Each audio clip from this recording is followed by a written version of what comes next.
Hey, Basmina, great question. Bloody love handles. We're assuming you're from the UK, which is brilliant. Love it.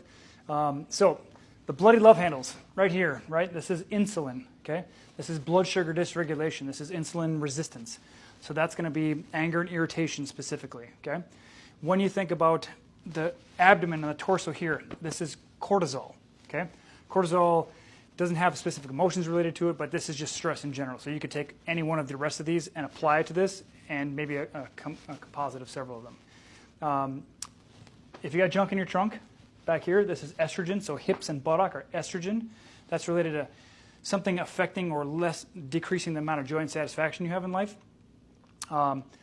Testosterone is the back of the tricep here, and that is related to fear of loss. I'm trying to think what else. Breast, I would categorize breast as typically estrogen, especially since you have a lot of estrogen-dependent carcinomas and stuff like that that show up there. Alternatively, progesterone, which is related to the uterus and or the prostate in the men, is related to oversensitivity or having very strong reactions on the inside to what happens on the outside. What else?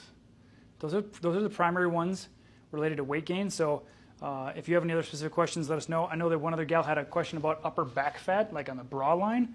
I would, without further information, I would lump that together with insulin and back here. Generally speaking, you know, if you're talking about up here, I think that's Cushing's, like where you have a humpback and stuff like that. I'm pretty sure, but that's a different thyroid kind of thing. So take this to heart. Let us know if you have any other questions. All right, good luck.